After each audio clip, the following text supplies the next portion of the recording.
오늘은 일곱 형제의 아내 이런 제목으로 하나님 말씀 나누도록 하겠습니다.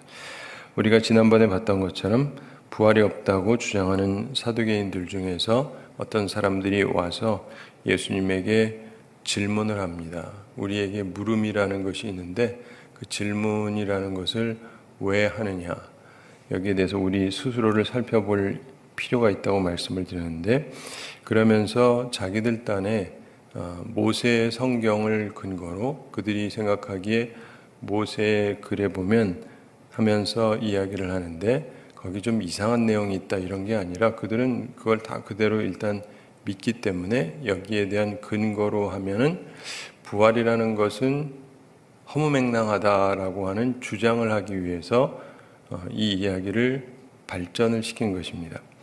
29절을 함께 읽어보겠습니다. 그런데 7형제가 있었는데 마지가 아내를 취하였다가 자식이 없이 죽고. 그런데 7형제가 있었는데, 이 얘기는 뭐냐면은 바로 앞에 있었던 28절에서 선생님, 모세가 우리에게 써주기를 만일 어떤 사람이 형이 아내를 두고 자식이 없이 죽으면 그 동생이 그 아내를 취하여 형을 위하여 상속자를 세울지니라 하였나이다 라고 한 그의 글을 근거로 이제 논리를 펴는 것입니다. 그런데 7형제가 있었는데, 말씀드린 대로 사실 우리 한국 사람들은 굉장히 이상한 얘기라 이거는 좀 받아들이기가 좀 힘든 이야기예요. 우리 한국 문화에서는 형이 죽었는데 동생이 그 형수랑 해가지고 애를 낳는다? 이게 우리로서는 굉장히 이상한 이야기인데, 어쨌든 성경에 있으니까 이 사람들은 그걸 존중한다 이거예요. 이 사람들이 이 얘기하는 이유는 성경에 대해서 부정한다가 아니라 이 성경을 근거로 해서 왜 우리가 부활을 안 믿는지를 증명하려고 만든 하나의 그들이 만든 하나의 최고라고 생각하는 논리입니다. 우리는 성경 보면서 당연히 부활이 있다고 생각하지만 이들은 왜 성경을 보면서 그런 얘기를 했느냐? 7형제가 있는데 여기서 이제 과거에는 이런 일이 가능했죠. 다윗도 그 위에 7형이 있었습니다. 요즘에야 뭐 아들만 7씩 태어나고 이런 좀 별로 없지만 옛날엔 이런 사람들이 꽤 있긴 했습니다.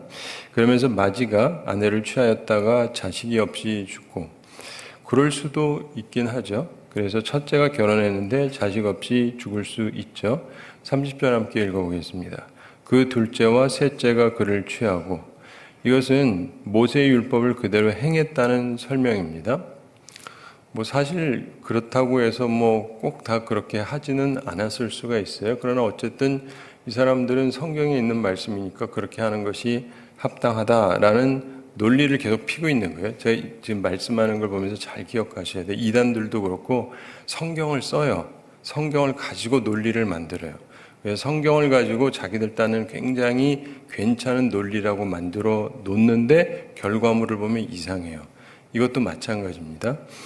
그래서 유다의 경우 그 맏아들이 죽으니까 차자에게 관계를 맺게 하는 이야기도 나오지 않습니까? 창세기 38장에.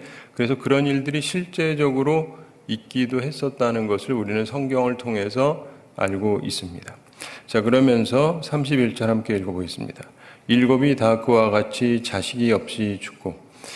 본문의 이야기처럼 실제로 이런 일이 과연 있긴 했었는지 그건 우리가 모릅니다. 성경에는 그런 이야기는 안 나오니까요.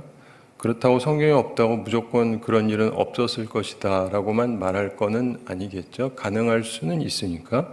그런데 어쨌든 논쟁을 위해서 이들이 이렇게 계속 비약적으로 설명합니다. 사실 이건 현실적으로 거의 불가능에 가깝죠. 그런데 어쨌든 이들은 그렇게 얘기합니다. 7은 또 완전 숫자를 얘기하잖아요. 그래서 이렇게 완벽하게 이렇게 하면서 자식이 없이 죽었다. 이게 또 왜 그러냐면은 누가 뭐 자식이 있었으면 모르겠는데 그게 아니니까 한편으로 보면 다 비슷한 입장이라고 볼 수 있죠. 그 여인이랑 부부의 연을 맺긴 했는데 아무도 자식을 낳은 건 아니니까 한편으로 보면 누가 더 내게 권리가 있다라고 말하기가 좀 힘들죠. 그리고 32절 함께 읽어보겠습니다. 그 후에 여자도 죽었나이다. 자, 이들의 핵심은요, 죽음에 대한 것입니다. 죽음. 이들은 죽으면 끝입니다. 이 사두개인들은. 우리들은 안 그러잖아요. 그래서 우리 크리스찬들은 장례식을 치를 때도 이게 끝이 아니다라고 얘기를 하잖아요. 그리고 그걸 믿고, 그리고 다시 사는 걸 믿는다고 계속 고백을 하죠. 그래서 우리는 몸의 부활, 영생을 믿습니다. 사도신경을 외우면서 그렇게 하는데, 그러나 이들은 죽으면 끝이다 이렇게 생각을 했습니다. 그런데 부활을 믿는 사람들을 공격하려고 지금 이 이야기를 하는 것입니다. 물론 예수님을 공격하는 것이기도 한 것입니다. 33절 함께 읽어보겠습니다. 일곱이 다 그를 아내로 취하였으니 부활 때에 그 중에 누구의 아내가 되리이까? 아멘.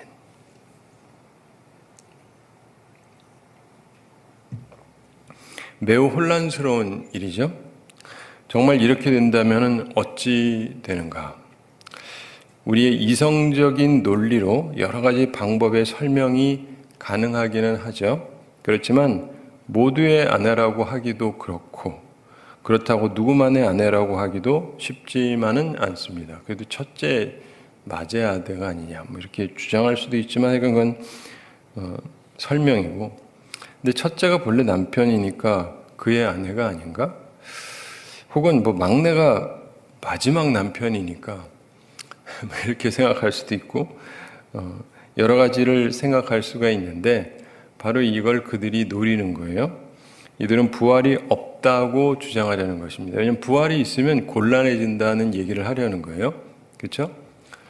예전에 제가 이북에서 내려온 분들이 많이 있을 때 어떤 분이 그런 얘기를 하더라고요. 그냥 궤변인데 통일이 되면 안 된대요.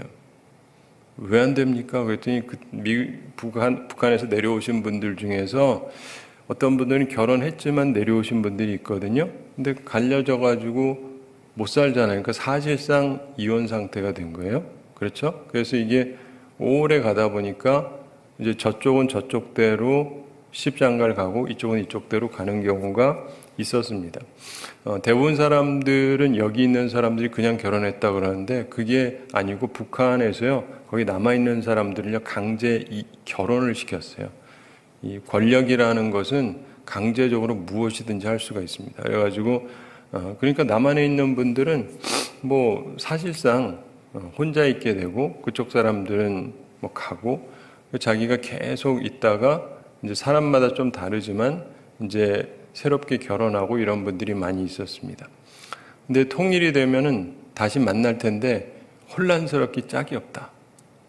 그래서 통일이 되면 안 된다 라고 어떤 분이 옛날에 주장하셔서 지금까지 살아계시는데 들으면서 참 희한한 논리를 펴고 있다. 근데 아무튼 통일이 안 된다는 이유를 그걸로 갖다 붙입니까? 근데 기본적으로 사람들이 살다 보면은 자기가 뭘 주장하기 위해서 이상한 논리를 피는 거예요. 자, 그러면 우리 남한에서도 이혼하고 재혼하고 사는 분들 많잖아요. 근데 여기서 도대체 어떻게 살아요? 무슨 말인지 아시죠? 그럼 다 딴 나라 가서 살아야 되나, 소리? 그러니까 기본적으로 사람들이 우리가 다 그렇습니다. 나름대로 이제 논리를 피는데 내 생각을 주장하기 위해서 상대방의 논리가 틀렸다고 얘기하기 위해서 나름대로의 얘기를 하는데 여기 있는 게 바로 그런 대표적인 이야기였습니다.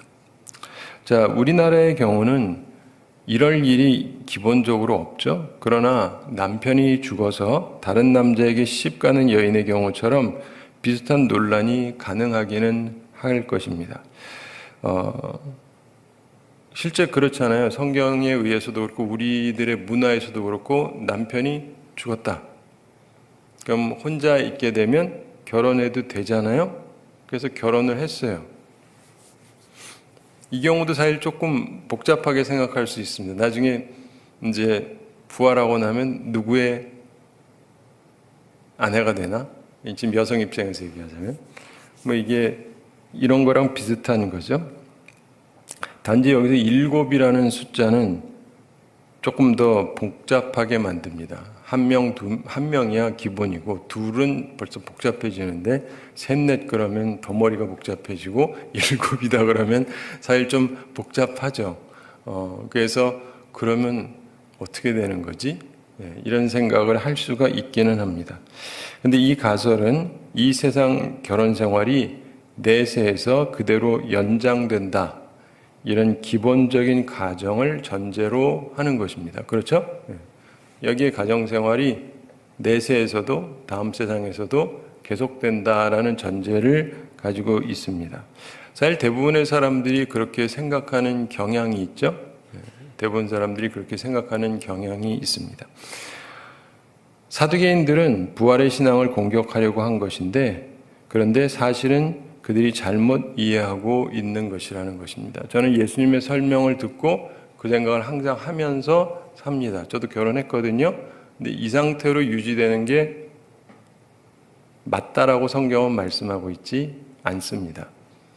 그러므로 여기에 것이 그냥 연장돼서 영원히 가는 거다 아닙니다.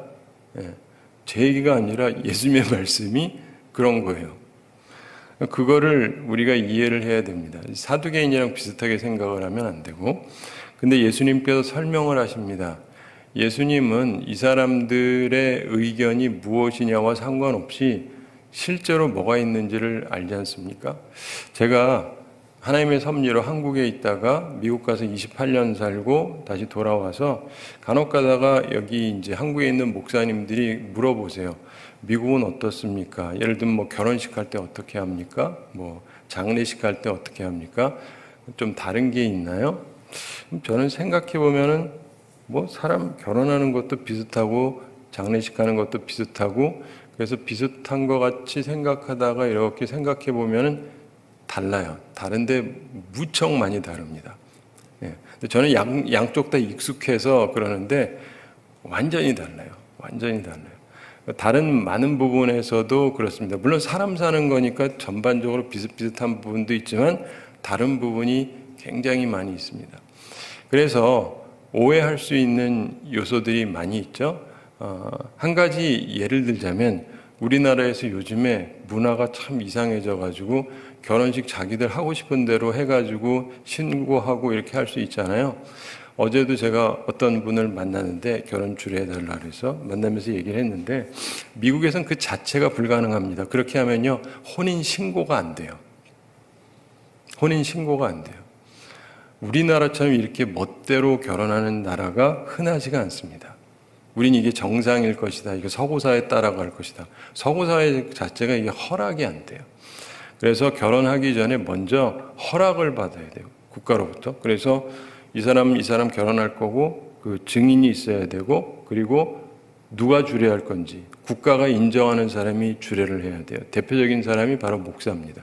근데 명확하지 않으면 결혼식 자체를 허락을 해주지를 않아요. 해도 무효입니다. 우리 결혼했습니다. 수백의 사람들이 모여서 수천의 사람들이 모여서 증인입니다. 해주세요. 안 해줘요. 법적으로 안 해줍니다. 되게 재밌죠? 우리나라식으로 지네 둘이서 우리 잘 먹고 잘 살자 이러면서 결혼이 성립이 안 돼요. 그리고 결혼식 할 때도 이제 그런 과정이나 이런 걸 통해서 우리가 생각하는 거하고 좀 다른데 우리나라는 요즘 보면은 너무 가벼워요. 너무 가벼워요. 지들 멋대로 하고. 근데 미국 법에 의해서는 그게 허용이 안 됩니다. 이제 좀 지역에 따라서 가볍게 하는 데도 있기는 하지만 그러나 근본적으로 우리나라식으로는 되지가 않습니다. 그럼에도 불구하고 결혼하고 그 다음에 뭐 이혼하고 그 다음에 뭐 사람이 죽으면 장례를 하고 이럴 때에도 보면 굉장한 차이점이 있어요. 많은 차이점이 있습니다. 우리나라는 다 피곤해요.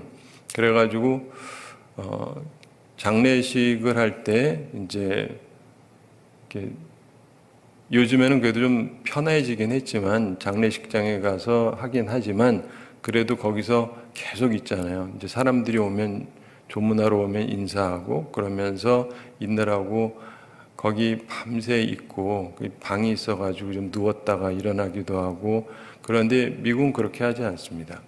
그냥 예배 볼 때만 함께 모여요. 예배 볼 때만.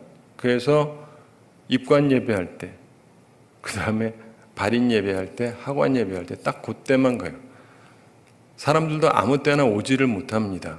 딱 시간 정해서 예를 들면 저녁 7시에 입관 예배하겠습니다. 그때 딱 같이 모여요. 가족도 그렇고 사람들도 그렇고. 그때 모여서 같이 하고 가족들은 그때까지 편안하게 있습니다. 그리고 그때 함께 보고 그 다음날 발인 예배하고 하관 예배할 때에도 밤새 있는다거나 사람을 막거나 그러지 않습니다. 그리고 그냥 함께 예배만 드리는 거예요. 그렇기 때문에요. 제가 처음에 갔을 때 대학교 때 갔기 때문에 부모님이 그러더라고요. 와, 미국은 장례식이 굉장히 편하대요. 전 무슨 말인지 몰랐죠. 근데 그러고 나서 이제 한국 와서 보니까 야, 진짜 상주들 죽어나는구나. 오는 손님들 다 받고 인사하느라고 그렇잖아요. 모르시는 분은 아이가 그런 게 있습니다. 근데 이게 관념적으로 우리들이 하는 그 문화하고 미국 문화하고 굉장히 달라요. 근데 그러다 보니까 사실은 이 유가족들이 위로도 되고 몸도 덜 피곤해요. 근데 우리나라는 굉장히 힘이 들어요. 근데 그런 면에서도 그렇고 차이점들이 많이 있습니다. 그런데 제가 이 말씀을 어떻게 드리냐면 나는 거기서 있어 봤으니까 그리고 많이 살았고 나도 보기도 하고 내가 또 목사니까 결혼주례도 하고 장례 이런 것도 하고 그래서 많이 한 경험이 있기 때문에 누가 물어보면 쉽게 얘기할 수가 있죠. 왜냐하면 제가 아는 거니까. 근데 우리는 천국 갔다가 오는 게 아니지만 예수님은 거기가 자신의 곳이기 때문에 어떤지를 설명하는 게 쉬운 거예요. 그렇죠? 예. 그래서 예수님이 말씀하시는데 이 부분에 대한 사두개인들의 질문에 대해서 답변을 하시는데 우리가 갖고 있는 상식하고 전혀 다른 얘기를 하세요. 전혀 다른 얘기를 하세요. 우리들의 흐름을 다 깨버리는 얘기를 하시는데 자, 내용을 보겠습니다. 34절 함께 읽어보겠습니다. 예수께서 이르시되 이 세상의 자녀들은 장가도 가고 시집도 가되. 아멘. 예수님께서는 이 세상하고 저 세상이 다르다고 지금 말씀하시는 것입니다. 다 똑같고 그냥 젊어지기만 하고 예뻐지고 잘생겨지고 안 아프고 영원히 산다. 이게 아니라는 거예요. 여러모로 다르겠지만 어쨌든 이 부분에 대해서 결혼 문제에 대해서 예수님께서 얘기를 하시는데 우리가 생각하는 일반적인 내용하고 아주 다릅니다. 하여간 다 아시니까 이런 답변이 가능한 것이죠. 이 세상에서는 장가도 시집도 간다. 그렇죠? 사실 그래야 또 인류가 유지되지 않습니까? 그렇죠? 시집장가를 가야 사람이 죽는데 애를 낳을 거 아니겠어요? 죽음이 있는데 애를 낳아야 그 다음에 유지가 되는 거죠. 저는 우리 할아버지 할머니 그 위대 분들을 거의 본 적이 없는데, 근데 저희 부모님만 해도 벌써 다 돌아가셔서 그리고 이제 제가 살고 있지만 제 아들들이 있는데 이제 또 시간이 지나면 저도 이제 세상을 떠나겠죠. 주님이 그 전에 오시지 않는다면 세상을 떠나겠죠. 그리고는 그 다음에 우리 아이들도 지금은 한참 청년이지만 또 나이가 들고 그리고 애를 낳고 그리고 때가 되면 또 떠나겠죠. 이게 우리에게 있는 부분인데 그러니까 우리 이런 말이 있잖아요. 우리나라가 이대로 가다가 소멸할 수 있다. 이 얘기가 왜 나오냐면은 결혼하고 애를 낳으면 전혀 소멸을 안 하죠. 근데 요즘에 결혼도 잘 안 하고 애도 잘 안 낳고 우리나라 벌써 수가 줄어들기 시작한 건 아시죠? 예. 우리나라 인구가요 이미 줄어들기 시작했습니다. 몇 년 전부터. 그리고 서울 인구도 옛날에 1,000만, 근데 거기서 벌써 수십만 명이 줄었어요. 서울에 다 몰리는 것 같은데 아니에요. 서울도 계속 줄어들고 있습니다. 근데 이런 과정들 속에 있는데 그러니까 결혼과 애 낳는 것은 굉장히 중요해요. 인류가 유지되는 데 있어서. 그럼 천국은 그러냐? 그렇지 않습니다. 왜냐하면 죽질 않으니까 계속 재생산해야 될 이유가 없어요. 근본적으로. 근데 어쨌든 이런 얘기를 하시면서 35절 함께 읽어보겠습니다. 저 세상과 및 죽은 자 가운데서 부활함을 얻기에 합당히 여김을 받은 자들은 장가가고 시집가는 일이 없으며, 시집장가가는 일이 없다는 얘기를 주님께서 하십니다. 저 세상과 및 죽은 자 가운데서 부활함을 얻기에 합당히 여김을 받은 자들. 그래서 부활하게 된 사람들, 장가가고 시집가는 일이 없으며, 이렇게 예수님께서 말씀하신 거예요. 제가 얘기한 게 아니고. 이 말씀은 주님이 말씀했으니까 중요한 겁니다. 저 세상에서 장가가고 시집가는 일이 없다. 이렇게 분명하게 예수님께서 말씀하셨습니다. 예전에 제가 이제 세계 뉴스를 들으면서 언젠가 어느 교황 때인지 교황이 이 부분에 대해서 이런 얘기를 했대요. 저기 다음 세상 가도 시집장가 간다. 그래서 전 들으면서 이게 죄송합니다. 헛소리냐? 예수님이 분명히 안 간다 그랬는데. 근데 어떻게 교황이 이런 무식한 얘기를 할까? 근데 이게 왜 문제냐면 이 부분을 잘 이해를 하셔야 돼요. 우리가 천주교를 배격하는 이유가 있어요. 우리가 보면은 목회자를 존중해야 되잖아요. 특별히 말씀을 다루는 사람들이니까 존중할 필요는 있지만 단지 한 가지를 전제로 하고 있는 거예요. 하나님의 말씀을 근거로 온전히 가르칠 때 그게 존중되는 거고 그게 하나님의 말씀인 것이지, 성경에 위배되는 얘기를 하는데도 목사님이 한 말이니까 하나님의 말씀이고 성경 말씀과 동일하다고 볼 수 없어요. 근데 보통 목회자들 가운데도 그래도 위로 올라가서 최고치가 이제 천주교에서는 이제 교황이거든요. 제일 높은 사람이니까 보통 평 목회자는 그렇다 치고, 그래도 우리로 치면 노회장, 총회장하고 그 다음에 전체에서도 그 연합 회장 정도 급 하는 사람 정도면 그러면은 진정으로 하나님의 사람이라고 할 수 있지 않겠냐라고 하는 기본적인 생각을 사람들이 하는 거죠. 그래서 그렇죠. 한편으로는 함부로 무시할 사람은 아닐 수 있지만, 그런데 그러다 보니까 여기 나오는 게 있어요. 이 천주교의 문제 중에 하나가 뭐냐면 교황 무오설이 있어요. 교황은 오류가 없다. 다른 목회자는 오류가 있을 수 있는데 교황은 오류가 없다. 하나님의 사람이고 가장 높은 분이기 때문에 교황 무오설이 있어요. 그래서 성경과 동등한 입장이 되는 거예요. 천주교가 성경을 안 믿는다가 아니에요. 우리랑 똑같아요. 한편으로 성경을 가장 중시합니다. 성경을 믿어요. 그런데 여기에 다른 부분이 살짝 같이 가는데, 그런데 성경도 무오하지만 교황도 무오하다. 근데 이게 똑같을 때는 별 상관이 없겠지만, 그러면 이게 배치될 때는 뭐가 맞죠? 참 곤란한 거예요. 그렇죠? 그러다 보니까 어쩔 수 없이 교황이 하는 일반적인 말이 다 무오하다는 말은 아니고, 교황이 칙령으로 발표하는 게 있어요. 이거는 무오하다. 이렇게 이들이 교리를 세웠는데, 그런 부분에 있어서 그가 어떤 얘기를 하면 이게 하나님의 말씀과 동등하게 여겨지는 거예요. 우리가 보기에 이게 문제가 있는 거예요. 무오설이 되면 안 돼요. 제가 하나님의 사람이지만 김용일 목사는 오류가 없다 이럴 때 이상해지는 거예요. 그건 말이 안 되는 거거든요. 기왕이면 오류가 없으면 좋겠지만 그렇게 딱 세팅을 해놓고 그렇다 해버리는 순간 이상해질 수가 있는 거예요. 그러니까 우리 인생에 있어서 항상 조심을 해야 되는데, 어떤 경우는 성경을 굉장히 중시한다 그러면서 이상해지기도 하고, 천주교도 마찬가지인데 성경을 무시하는 게 아니라고요. 성경을 인정하지만 또 다른 체제를 이렇게 만들어 버리다 보니까 이게 한편으로 이렇게 서로 안 맞을 때 문제가 생길 수밖에 없는 것입니다.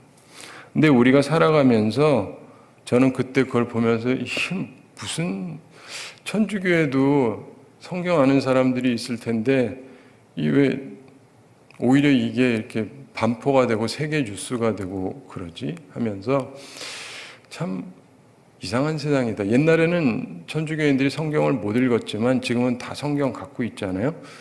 우리나라에도 공동번역이라고 있는데 이 공동번역이라는 게 천주교랑 우리 개신교랑 같이 번역했다고 해서 공동번역이라고 하는 거예요.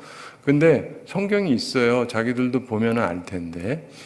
근데 한 가지 이런 건 있죠. 또 성경 있다고 다 보는 건 아니잖아요. 그리고 또 본다고 또 다 아나요? 기억도 못하니까. 그런 면도 있겠지만, 근데 저는 이 부분을 보면서도 여러분이 무슨 생각하시는지 모르지만 하여간 예수님은요,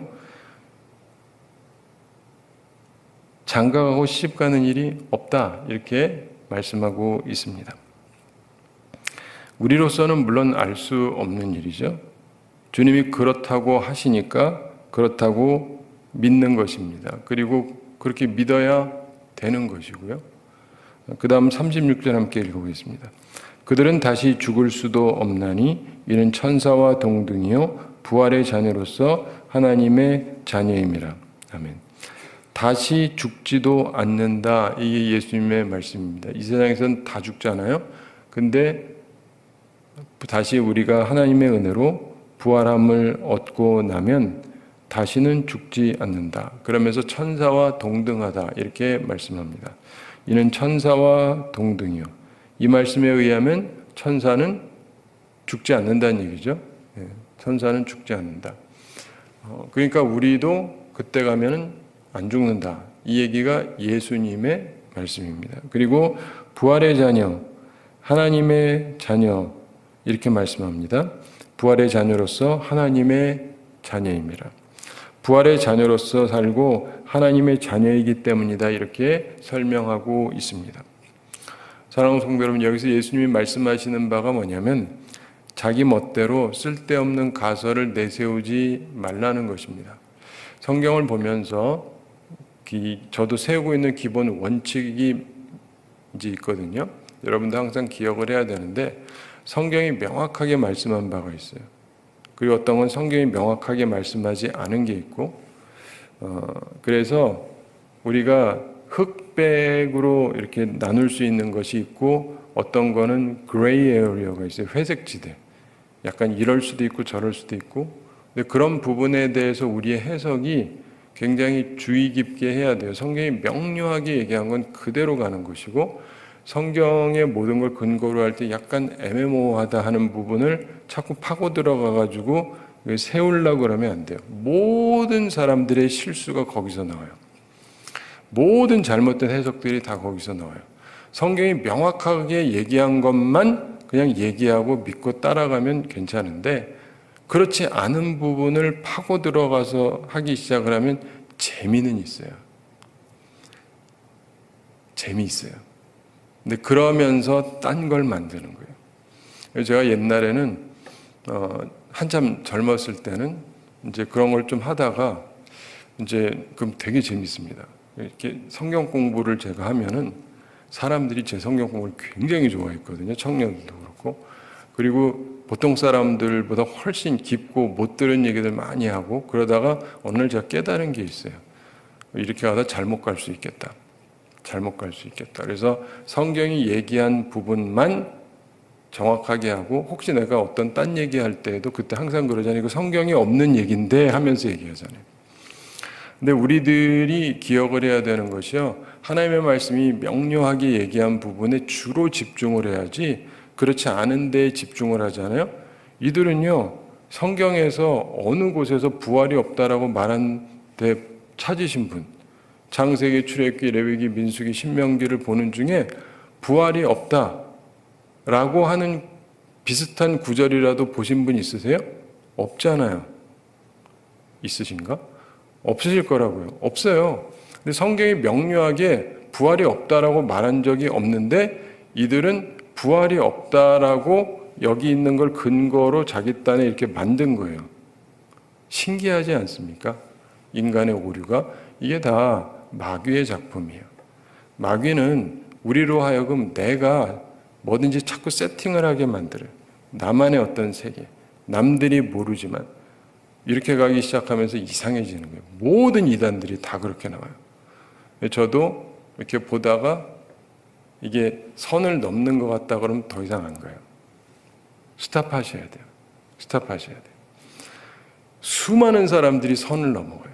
역사를 보면 그 사람들이 다 이단되는 거예요. 성경이 명료하게 얘기한 것만 따라해도 충분해요. 성경이 명료하게 얘기하지 않은 부분, 자꾸 이렇게 선 넘는 길을 좋아하는 사람은 결국은 나중에 탈선하게 됩니다. 사랑하는 성도 여러분, 이 일곱 형제 아내라고 하는 이 굉장한 가설을 이들이 만들어 놓고 성경에 이런 얘기 한 적도 없는데, 그러니까 그래서 또 부활은 있을 수가 없다라는 논리, 제가 아까 말씀드렸던 것처럼 남북이 통일이 되면 곤란하다 뭐 이런 얘기 무슨 말 같지도 않은 얘기지만 어쨌든 자기들 딴에 논리를 세워놓고 막 그러는 건데, 사랑하는 성도 여러분, 우리가 살아가면서요 내 이론을 세우려고 노력하지 마세요. 그냥 성경이 명료하게 얘기한 부분만 따라하면 돼요. 제가 아주 대표적인 예 중에 하나를 설명드릴게요. 여러분, 침례교회라고 있잖아요. 침례교회라고 있는데 이분들은 많은 경우 침례를 해야 된다라고 성경을 보면서 얘기를 합니다. 성경에 단 한 군데도 침례한다는 말이 없어요. 없어요. 이분들은 세례를 우리나라 분들이 침례라고 바꿔서 읽어요. 아이씨, 성경을 지들 멋대로 그냥, 죄송합니다. 또 아이씨 했네. 성경에 침례라고 된 데가 없어요. 근데 이분들은 이거를 세례라고 안 읽고 침례라고 읽는 거예요. 그럼 사람들은 다 침례로 알겠죠. 근데 침례가 아닌 걸. 그리고도요, 그 내용적으로도 보면 이들이 이 논점을 갖고 있는 게 있습니다. 옛날부터 있었던 거고 칼빈도 그렇고 다 배격했던 얘기인데, 다도 침례 얘기를 많이 하고, 또 그럼 이 요즘 분들은 배움이 제대로 돼 있지 않은 분들이 많아가지고 그냥 그것도 논리적으로 맞는 것 같다 뭐 자꾸 이렇게 얘기를 하는데, 생각을 해보십시오. 예수님께서 누구를 침례를 줬다, 제자들이 그랬다, 이런 말 없어요. 그러면서 세례 요한 얘기를 하는데, 세례 요한한테 예수님이 세례를 받으실 때 물에서 올라왔다 이런 부분이 있거든요. 그래서 그걸 보면서 결국 침례라는 건 그런 것이다 라고 사람들이 논리를 펴는데, 예수님께서 침례받았다는 증거도 명확하지가 않습니다. 물에서 나오실 때라고 되어 있기 때문에 물에 들어간 거죠. 근데 물에 들어갔는데 잠겼다라는 말은 없어요. 부었는지 어쨌는지 설명이 없어요. 이해가 되세요? 네. 근데 사람들은 그렇지 않을까라고 하는 보통 평신도가 그렇게 보기 시작을 한 거예요. 평신도가, 일반 사람이. 그러면서 내가 성경을 보니까 이렇다. 내가 성경을 보니까 그렇다는 거예요. 이렇게 해서 침례교가 나온 게 사실상 신학자가 나온 게 아니라 일반 평신도들이 보면서 보라고, 그러면 이제 대신에 보통 사람들은 다 비슷한 수준에서 보니까 또 그게 맞는 것 같으니까 이제 이런 식으로 나온 거예요. 그게 본래가 성경을 보고 하긴 했지만. 그런데 첫째, 요한의 세례가 곧 예수님의 세례냐? 설사 예수님이 침례를 했다 할지라도 그게 우리의 세례냐? 그런 근거는 없어요. 두 번째, 설사 그렇다 할지라도 예수님조차도 완전히 물에 잠겼다가 나왔다라는 구절이 없어요. 나중에 찾아보세요. 예수님이 물에 잠겼다가 온몸이 잠겼다가 나왔다라는 구절이 없어요. 이게 가장 중요한 거라고 한다면 반드시 있어야 되지 않아요? 세례 방식이 정말 중요하다고 한다면, 이 사람들 세례 방식을 굉장히 중시하거든요. 이 사두개인들처럼. 이게 정말 중요하다면 부활은 없다 한 구절만 있어도 되잖아요. 근데 그런 구절이 없어요. 그리고 누가 온몸을 다 들어가서 해야 된다는 구절이 한 군데도 없어요. 그리고 우리들이, 예수님의 제자들이 그 세례를 주고 하는데도 그런 구절이 하나도 없습니다. 특별히 예루살렘에서 3,000명이 한 날 돌아오잖아요. 그날 다들 그 세례를 받고 할 수 있는 장소가 적당한 데가 없어요. 그 밖에도 수많은 것들이 있어요. 근데 제가 말씀드리고자 하는 게 뭐냐면, 진짜 침례가 가장 중요한 거라고 한다면 분명하게 그러한 것이 명료하게 여러 번 나와야 합당한데, 여러 번은 고사하고 단 한 번도 없다니까요. 그리고 성서학적으로 잘 찾아보면 그래요. 제가 말하는 게 침례를 하면 안 된다라는 얘기라기보다 침례를 해야만 한다라는 말 자체가 굉장히 비성경적인 거예요. 근데 자기들은 그렇다고 생각해요. 왜요? 자기들도 성경 보면서 성경을 보는데 성경 해석하는 방식이 딱 평신도 입장이에요. 성경 깊이 모르는 사람. 그런데 보통 사람들도 성경을 잘 모르니까 그냥 그렇게 해석을 하는 거예요. 그리고 요즘에 많은 분들이 별로 깊지가 못하다 보니까 목회자가 되고 신학자가 돼서도 그냥 그런가 보다 하는 사람들도 있는 거고. 근데 제가 말씀드리고자 하는 게 뭐냐면 명료한 거는 성경에 명료하게 나와요. 근데 명료하지 않은 걸 가지고 명료하게 만들면서 그래서 우리나라 거의 모든 이단들이 어느 교파에서 제일 많이 나오냐면 침례교에서 제일 많이 나와요. 왜냐하면 자의적인 해석하는 게 습관화되어 있기 때문에. 죄송합니다. 제가 오늘 침례교를 막 공격하려고 그러는 거는 절대 아니에요. 근데 잘 생각을 하셔야 돼요. 자기가 자의적으로 성경이 명료하게 얘기한 것보다는 약간 회색 지대에 해당하는 걸 가지고 이거를 명료하게 세팅을 해놓기 시작하다 보면 잘못된 길을 가기가 쉬워요. 그래서 여러분 그러지 마세요. 저도 안 그러려고 노력을 합니다. 성경이 명료하게 한 것만 해도 할 게 무진장 많습니다. 지켜야 될 것도 무진장 많고 그걸로도 사실은 족하고 넘칩니다. 근데 자꾸 사이드 길로 빠지지 말고, 그리고 이스라엘 백성들이 그 당시에 종교 지도자들이 율법이라 그러면서 자기들이 나름대로 법을 만든 게 엄청나게 많았단 말이에요. 그게 다 하나님을 향한 열심이 있어서 만든 거예요. 그래서 안식일에 일하지 말라고 했으면 일이라는 게 뭐냐? 어느 정도 들어야 일이냐? 하나 했는데 이게 다 완전히 딴 길로 가게 되고 결국은 나라를 망하게 만들었어요. 자기들을 망하게 만들고. 그러니까 내 나름대로의 체계를 만들어가는 걸 즐거워하지 마세요. 그런 사람들이 다 지들 망하고 후손 망하고 많은 사람들에게 폐해를 입혔던 것입니다. 바라기는 이 말씀을 기억하면서 그냥 주님 말씀하시는 것만 믿고 그 선에서 알고 그래서 온전하게 살아가는 우리 모두가 되기를 바랍니다. 우리 함께 기도하겠습니다. 사랑의 하나님 아버지, 우리를 사랑해 주시고 오늘도 주의 전에 나와서 주님의 귀한 말씀 받게 해주심을 감사드립니다. 많은 사람들이 자기들의 성경 지식을 자랑하고 자기들 나름대로의 논리를 만들어가면서 자기 나름대로의 틀을 가지고 사람들을 이끈다고 하지만 그들이 가는 길은 죽음의 길이요 멸망의 길인 것을 우리가 오늘도 깨닫게 해주심을 감사합니다. 주님, 우리는 그런 사람들이 되지 않도록 우리에게 주의 은총으로 함께해 주시고 성령의 은총으로 함께하여 주시옵소서. 항상 주님이 가르쳐 주시는 바를 마음에 새기고 살아가게 하여 주시옵소서. 부활에 대해서 말씀하신 주님, 천국의 새로운 삶에 대해서 조금 말씀하셨는데 그 부분을 우리 마음에 새기고 또 온전히 살아가게 해주시고 하나님이 기뻐하시는 삶을 살아가게 하여 주시옵소서. 주님, 오늘도 주님 앞에 나오며 주님의 은혜를 간구합니다. 우리 성도들 영육간에 강건케 해주시고 일용할 양식 공급해 주시고 시험에 들지 않고 악과 싸워 이기는 주의 용사들 다 되게 하여 주시옵소서.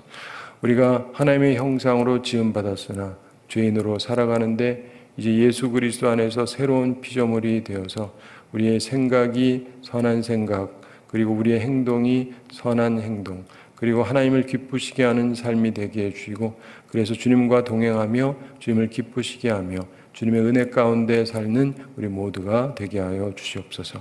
감사드리며 예수님의 이름으로 기도드리옵나이다. 아멘.